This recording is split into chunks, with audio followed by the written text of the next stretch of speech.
The Frog Who Took the Leap. Once upon a quiet evening, in a pond where pink water lilies opened like little stars, 5 young frogs sat together upon one enormous green lily pad. There was Pip, who loved questions; Poppy, who noticed every dragonfly; Moss, who made everyone laugh; Lulu, who sang to the moon; and in the middle sat Finn, wearing his favorite yellow bow tie. All day, the friends had watched the older frogs leap from leaf to leaf. Up they flew, legs stretched long, before landing with the softest little plop. Finn watched more carefully than anyone. One day, he whispered, "I shall make a wonderful jump." As the sun sank lower, Finn stood tall. "Friends," he announced, "I have decided to jump from this lily pad to that little one over there." The frogs clapped their tiny webbed feet. "You can do it, Finn," called Poppy. Finn smiled. He had decided. He had spoken the words. In his imagination, he was already sailing through the golden air. But then, Finn sat down again. A dragonfly circled the lily pad. The reeds swayed. The sun drifted towards the trees. Pip looked around. "There were 5 frogs on our lily pad," he said.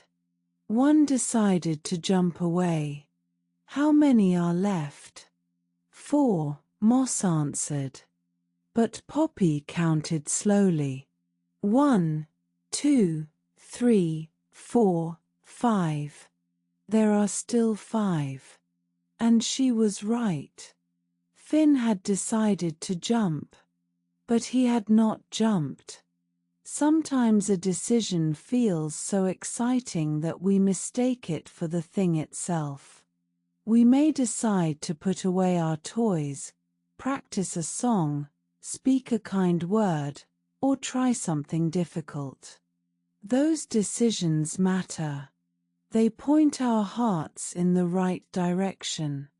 But a decision is like a tiny seed. It begins to grow only when we give it action.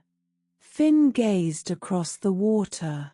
The other lily pad suddenly seemed much farther away. "What if I miss?" he asked. "You might make a splash," said Moss gently. "But splashes dry. What if I look silly?" "We shall still be your friends," said Lulu. "What if I am not ready?" Pip thought for a moment. Perhaps nobody feels completely ready before the first leap.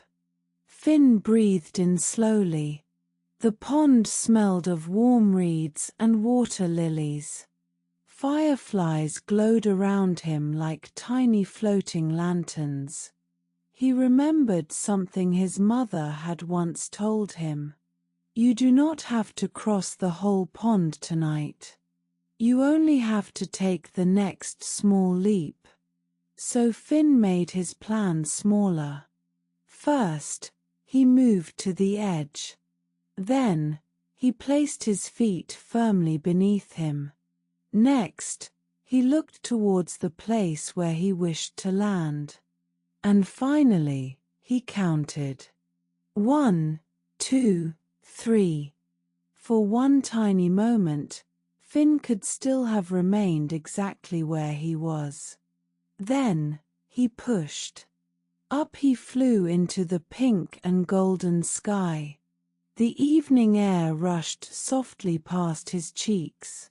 His yellow bow tie fluttered. Beneath him, the pond shimmered like a mirror filled with stars.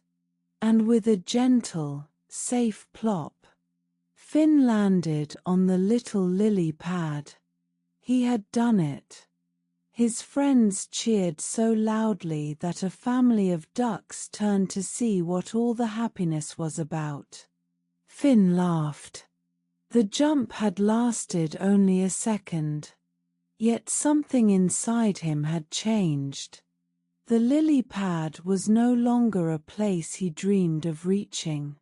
It was the place where he was sitting. Soon, the moon rose above the pond, round, quiet and gentle. Finn looked back at his 4 friends, and they smiled across the still water. Before you close your eyes tonight, think of one good thing you have decided to do.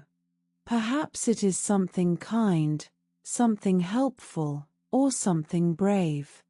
Tomorrow, make it small enough to begin. Pick up the first toy. Speak the first kind word. Practice the first note. Take the first little step. Dreams may begin with a thought. Plans may begin with a decision. But journeys begin when we move.